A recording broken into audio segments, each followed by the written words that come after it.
Spoilers ahead, AMC's Breaking Bad, all seasons. The content of this video may, and probably will contain spoilers. View at your own risk.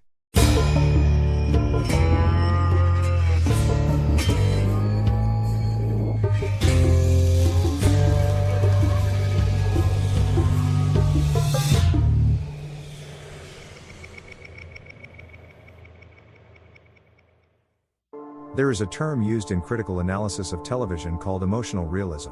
First used by Enang to describe the lure of the original Dallas, emotional realism basically means that while we know that the show is a work of fiction, we can be carried away by it because it feels real. We identify with characters' experiences because we are someone we know has experienced something similar, or because the world of the TV show shares points of similarity with the real world we inhabit every day. In the case of Breaking Bad, hopefully very few, if any, viewers have experienced the specific situations in which the characters in the show find themselves embroiled. But the world they live in is our world, complete with crystal meth, drug cartels, medical bills, missed opportunities, and family ties. We know Walt's world intimately, so it feels real. But how many of us have responded to devastating news like a diagnosis of lung cancer by deciding we'll go into the illegal drug trade, with all of its inherent risks and deadly violence? It's not exactly the expected reaction, no matter what the family financial situation. So why do we believe the transformation from milquetoast, sad sack Walter White to dangerously unstable, murderous Heisenberg, or the wannabe gangsta Jesse Pinkman of season 1 into a hard, calculating killer with a conscience? Or good old boy Hank Schrader, DEA badass, to a guy who's looking forward to being out of the cop business to furiously bitter disabled mineral hound to truly brilliant detective? We accept these radical changes in behaviors and personalities in fictional characters, because creator Vince Gilligan, the Breaking Bad writers, the crew, and the magnificent ensemble cast managed to show these changes happening in a very realistic, recognizable way.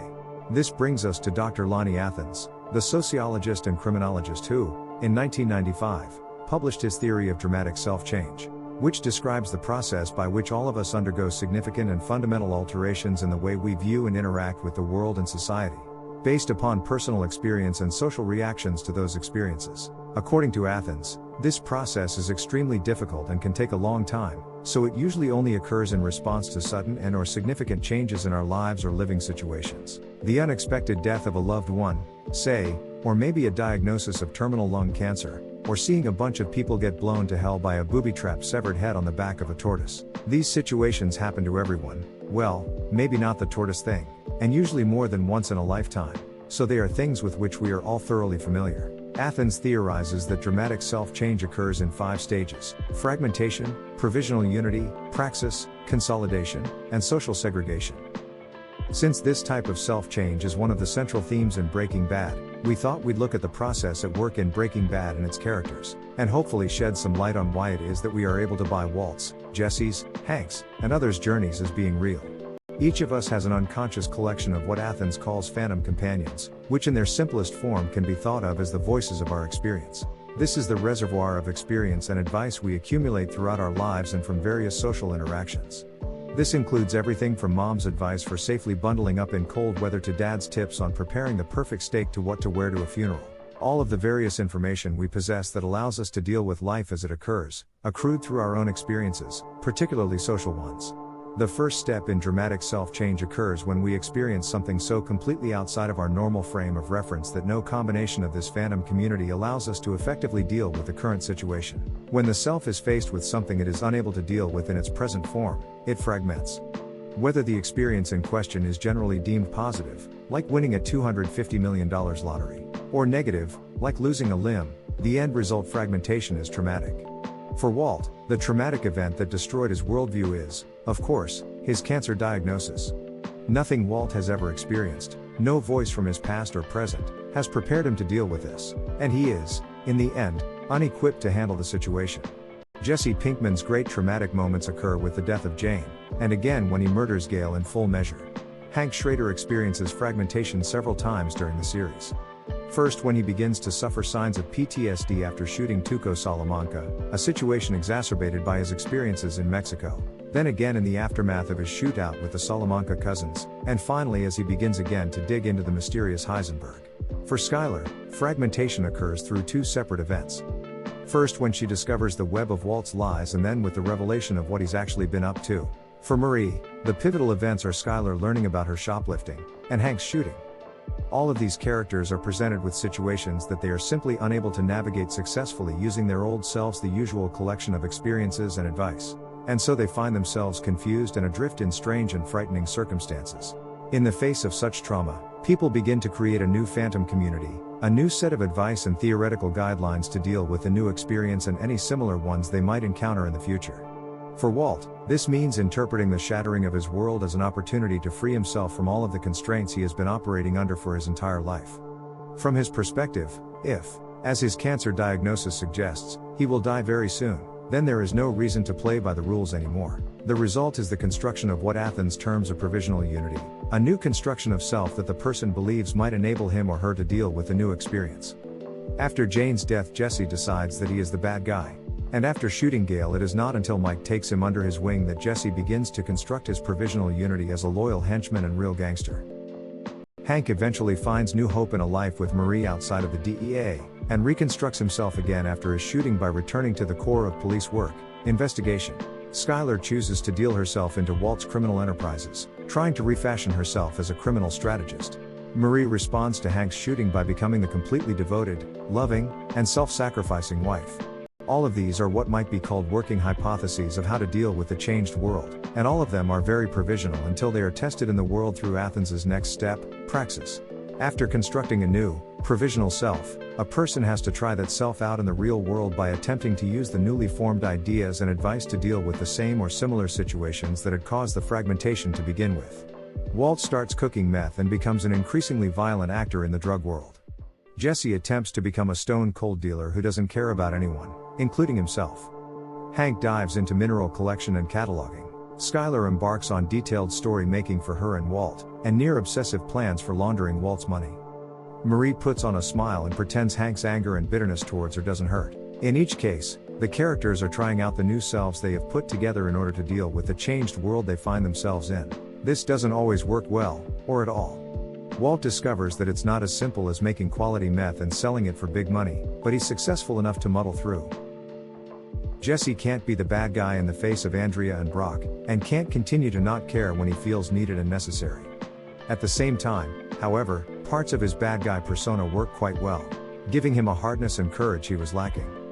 Minerals can inspire Hank's real passion. Skylar is unprepared for the realities of large-scale money laundering and the realities of the drug world, and her elaborate plans come to naught in the face of the all-too-human element of Ted's greed. Poor Marie simply can't survive Hank's unending assaults on her supportive efforts. Walt and Jesse's provisional selves, while not 100% successful, prove functional enough to retain, if only in part. Hank's prove wholly inadequate to deal with his new experiences.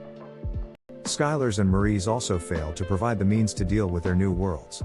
When provisional unities or selves fail in praxis, people are back at square one, confused and searching for a way to make the world comprehensible and navigable. For Marie, this confusion manifests in increasingly risky shoplifting and the spinning of elaborate fantasy lives she shares with people at open houses until she is caught and her distress brings in one of Hank's friends to help. For Skylar, her elaborate schemes leave her back where she started, terrified, dependent on Walt, and searching for a way to understand what is happening around her. Hank must try again, finally finding that it is a return to pure investigative work freed from ambition or pressures that provides a functioning new self. For all of these characters, the process has been extraordinarily difficult, and their struggles echo within us, mirroring those of our own lives. Once a working self has been tested, it must be either accepted or rejected. Remember that a successful new self can be good or bad, famous or infamous, as long as it allows the person to deal with an experience similar to the one that caused the original fragmentation. Importantly, the process of acceptance or rejection, consolidation, as Athens terms it, is heavily reliant on other people, and the social response to the new self's actions. This step is vital in Walt's case. His new self is very, very dark, progressively arrogant, dangerous, and violent. However, it is also proven effective in allowing Walt to survive and even prosper in radically dangerous experiences. Further, his new self has brought recognition that his old one never received. He began as a good nobody, but becomes a bad somebody, famed for his meth, his violence, and his meteoric rise in the criminal world. For perhaps the first time since graduate school, Walt is respected, and feels a measure of pride and self-worth. Even if the causes of such feelings are true crimes in every sense of the word, Walt chooses to keep his new self, his Heisenberg, because other people have responded to his actions with respect, even fear. And Walt likes being the object of both. Jesse, too, in a more quiet way, has consolidated his new self, based upon the reactions of Gus, Mike, Andrea, Brock, and even Walt. Hank has found validation again in the eyes of the DEA. And Marie and Hank. Skylar, it seems, is still adrift. The final phase in dramatic self-change is called social segregation. The new self naturally seeks the company of those who appreciate it, and who may share similar views of the world. Walt briefly finds this in his early relationship with Gus, but his new self takes him progressively further away from his family, and into the criminal underworld, until he is able to connect with Hector Salamanca in a very fundamental way in order to eliminate Gus. Jesse, after seeking approval from Walt for so long, begins to draw closer to Andrea and Brock who, in their own way, have lived through the same traumas as Jesse. While Walt's social segregations take him away from family, Jesse's draw him towards it. Hank and Marie too are drawn to their family by their experiences, particularly to one another. Relationships change, and a new social group begins to emerge. As we watch these characters go through the often torturous, repetitive process of dramatic self-change, we are increasingly drawn deeper into the world of Breaking Bad. With excruciating attention to detail and the realities of human experience, Vince Gilligan and company give us such realistic portrayals of this process from the different perspectives of several distinct individuals that we are able to follow, to pull for a character making one choice, and to rail at them for making another. We become involved because we all have walked this painful path at some point, and most of us have so many times.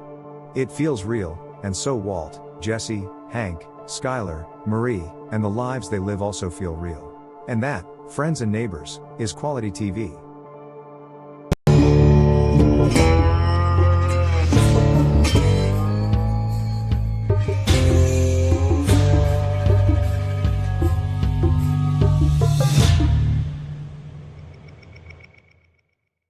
All information gathered in this video has come from a range of sources, and all footage, music, images, of information used in this video completely belongs to the copyright owners. All information is correct at the time of publishing. Copyright disclaimer: under Section 107 of the Copyright Act of 1976, allowance is made for fair use for purposes such as criticism, comment, news reporting, teaching, scholarship, education and research. Fair use is a use permitted by copyright statute that might otherwise be infringing.